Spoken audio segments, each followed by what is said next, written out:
Story time, Philippines edition. As you all know, about a month ago, coming up on the 13th of this month, and that's what, 2 days away? Our son will be a month old. He was born, and this I didn't know about the Philippines. When he's born, a month after he's born, you get a certificate of birth. Live birth. Of live birth. Which, it looks like a birth certificate, but it's not. I guess it's just saying, yeah, you popped out a kid. Welcome to the world. But, and I don't know, and I'm not talking in general, I'm just saying in my area here of Southern Leyte and MOGMAN, to get the birth certificate, the process takes a year. 1 full year to get the birth certificate. Because we talked to him and they're like, oh, no, that's the process. Well, we're driving into MOGMAN because they also said, but if you have a documented proof that you need to get the birth certificate early, you can bring in the proof, which is a printed off piece of paper from the embassy saying that they need the birth certificate to get him a social security number to become a dual citizen of the United States and stuff, and to give him his passport so we can go to the United States. Or to travel with him at least. And if we get that printed off and we go into MOGMAN, which we're doing, and give it to him, the birth certificate can come to us in 15 days. I'm like, wait, you said the process is one year, so I'm thinking, man, it's gonna be like 6 months, 7 months. We'll get it faster, but no, 15 days. What the? So I know I'm not the first American or first American veteran that's had a kid in this area. You'd think they'd know, and I wouldn't have to print off anything because they'd know that to get his social security number and all that stuff, and his passport and his dual citizenship and all that stuff, you needed a birth certificate. Or maybe people just don't care and wait the year or something. I don't know. It's just weird. That was a weird story about me finding this out yesterday, and I was going back to MOGMAN to get his birth certificate and all that. We got it. I mean, well, we're submitting the stuff today, so in 15 days we can get it. Which I'm glad, because it's crazy, a year. I don't know. In the United States, isn't it, you, I comment and see if I'm wrong, or other countries tell us what you think. After you give birth, you're there for like 3 days, and they're doing all the shots and the circumcision and all that stuff on the kid. If it's a boy, if it's a girl, you know, you can't spade or neuter your kids, but no, that's dogs. Stay away, Haitians. No. Anyways, joke. Inside for Ohio people. I got relatives there. No, but you know, the 3 days you get the birth certificate when you leave and stuff, and you get all your paperwork and, you know, stuff. But here in the Philippines, it's different, I guess. Well, at least in our area, I don't know. Other people that are watching this that are in the Philippines or have relatives in the Philippines, you know, let us know. Is it the same around your area? Do you get the birth certificate with a certain amount of time, or is it a year? Do you get your living birth? Is that what it's called? Birth of life, or what is it? Life. Don't laugh at me, woman. Live birth? Yeah, the live birth paperwork. It's so confusing. I've never heard of that, but yeah. That paperwork, do you get that right away, or do you have to wait a month to get it, or do you wait a year, or I don't know. I'm just interested on the whole process because, you know, I'm going through it, and it's just interesting to me. As we're driving and the typhoon is circling outside the Philippines area, we don't know if it's coming to us or if it's going to hit higher or if it's even going to hit at all. But it's definitely got wind and rain from the typhoon, and it's a nasty looking day. Here, show out there. Yeah, welcome to the gloomy Philippines on a rainy day. But yeah. But Kristen and the baby are doing amazing.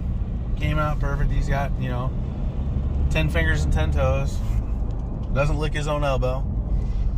Yet that we know of. But Kristen's fine too. She's healing back up. She got some stitches. Here she wanted 12 to 13 babies. And now she's like, nope. This was it. That was good. Don't want no more. Too much pain. She didn't know it was going to be like that. She knew it was going to be bad, but that was bad. So you guys seen some of the video, you know. A quick story on the birth. And she's going to kill me for this. So she's glaring at me already. So, in the Philippines here at this hospital that we were at, you have your room, which you share with 2 other people that have given birth, or you can get a private room. We had a private room scheduled for us, but that was on the 24th, and we ended up having our kid on the 14th. So it was kind of unexpected. So we missed our private room, so we had to share a room, which don't pay for the private, just share. Because sharing actually helps. Because everybody that's in the room kind of looks after everybody. So it's pretty cool. The friendliness of the Philippines, the Lolas and the moms and the dads and all that, Our son, we couldn't get the nurse because who knows where they were. So we couldn't get formula or breast milk and stuff. So one of the other mothers hooked us up with a breast milk, or not breast milk, yikes. No. She hooked us up with that formula. We made it really quick and gave our son formula when he was hungry. And then the nurse came in and was like, oh, sorry. They were doing something. Yeah, because we cannot get also the formula that time because it has a festival in Maasin. Yeah. So, I went everywhere. Every freaking place was closed because of the festival. So, yeah, no buying formula. But we got it the next day. Everything's crazy here. Everything's great. It's cheap, but every time you turn around, there's a party and something's closed. I need this. Oh, sorry. Unavailable. Not available, Paul. But yeah. So, but anyways, back to the story. So, you got 3 rooms. You got your room where you sit and you recover or you get ready to go in. Then you got your, what do they call that room? The scream room? Labor room? No, it's not it's the labor room. Yeah, they call it a labor room. Where you go in and you're having labor and pains and all that and you're getting ready and you're sitting there until you're going to get birth. Then you go to the birth room. Then when you're done, you get birth and stuff and they clean you up and all that. Then they take you back to the regular room where you sit back in the bed. So we get there and they kind of messed up on Kristen and her IV wasn't in right and her wrist area and stuff. So she's got her bag hanging that's supposed to induce her, and she's induced to 5 centimeters or 4 centimeters when we went in, and the inducing. No, when we went in first, it's 2 centimeter. 2 centimeters, okay, and it was 5 by the time. Well, I'll tell the story as it goes. So it's 2 centimeters when we went in. They put it in. It's supposed to induce her. They hit her with a shot into not the bag, but into the tube, and it's kind of sitting in the tube, and it's supposed to be going into her. We go up, we're sitting in that room for 4 or 5 hours, and they move her over to the labor room because they're going to check her, because that's where they can go in and oh, you're this many centimeters and stuff. They're like, oh, you're 5 centimeters. And I'm like, that tube in her arm doesn't look like it's moving. It looks like there's air bubbles in there. So I'm kind of freaked out a little bit, like there's air bubbles. I'm like, hey, that liquid's not moving and there's air bubbles in there. Oh, okay. Kind of checks it. No worries, it's all good. Goes off. Now she's got to hold her hand in a certain angle, a certain way to get the stuff to come through, and it's not really moving through because it's supposed to have a little bit of blood come in, so there's a little pink at it, but there's no pink by her hand, so there's nothing going in. And I can see this. Nobody else can. So the nurse comes in again, and I say, hey, it's not moving. It's stuck, and da-da-da. And she's like, oh, move your hand, da-da-da. So it goes in. What time we get in the hospital? Like 5? 4? Yeah. Yeah, 4 or 5. So this is like 11 o'clock.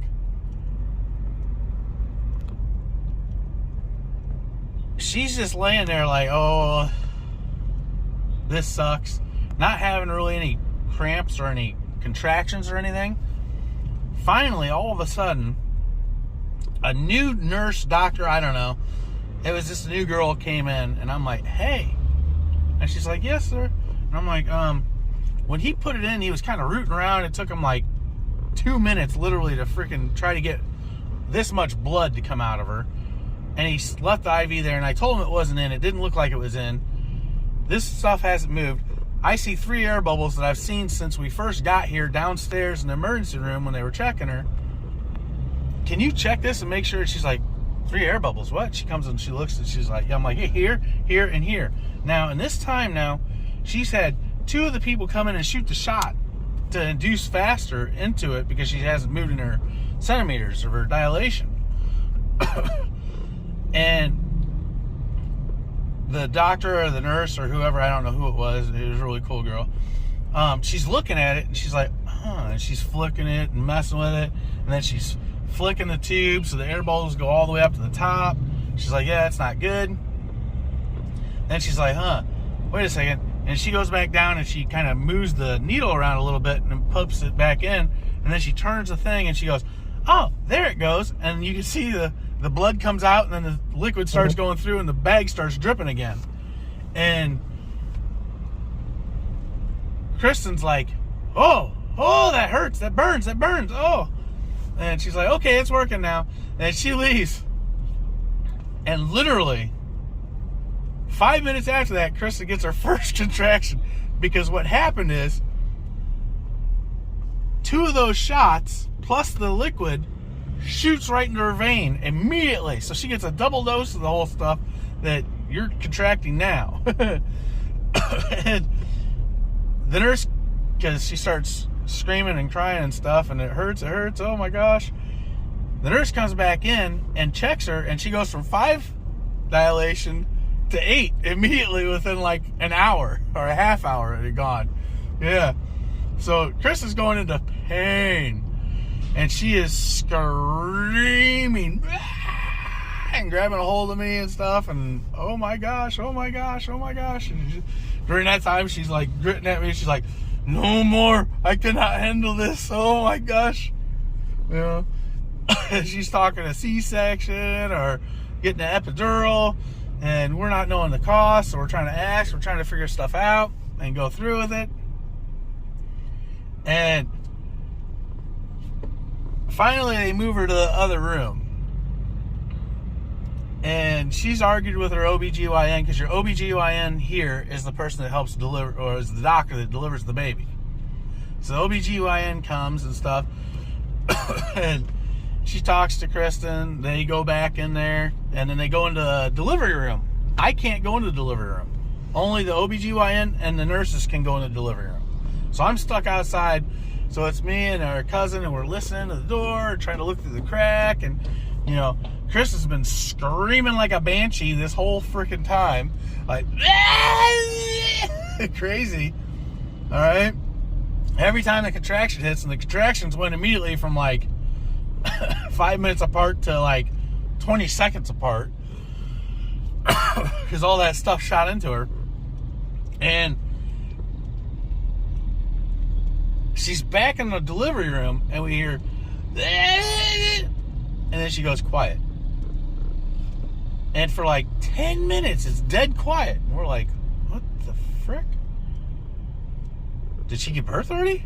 Did she die? What's going on? And the nurses are running in and out of the door, and all this stuff. And we're like, what? We're like, I don't know. So we're trying to peek through the crack, but we're scared we're going to get smacked in the face of the door. So we're like, oh, we can't do that too much. Finally, we hear 1, 2, 3, push.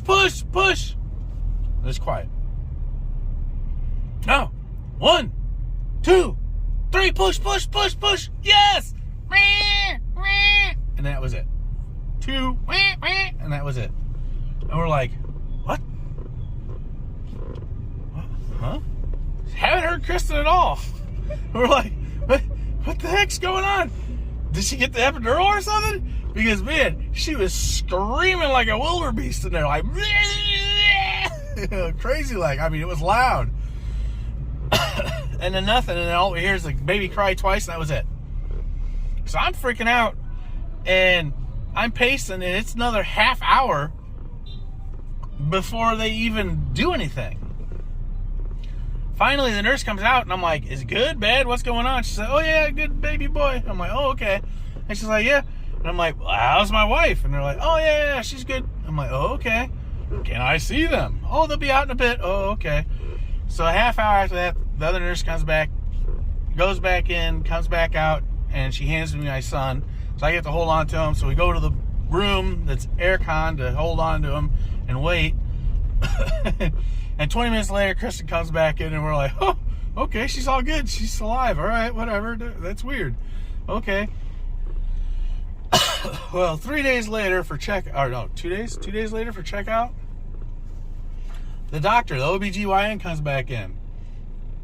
And she's like, oh, the husband, right? And I'm like, yeah. And she's like, oh. Is she always that loud? And I'm like, what? She's like, is she a screamer in the bed? And I'm like, yeah. She's like, yeah, she's so loud. She's like, she had the third floor and the first floor freaking out because they could hear her screaming. No, you're and they thought somebody was dying. No. She's like, oh, Chris is glaring at me now. Huh? True didn't say that. Yes, she did. Don't you lie. Wait, hold on. You see Chris's face now. She's red. I'm going in. Alright. But yeah. I'll tell you more stories later. Love y'all. Hit the like, subscribe, and thumbs up. Comment. It doesn't do anything for the algorithm, but it lets us know you're watching. Peace.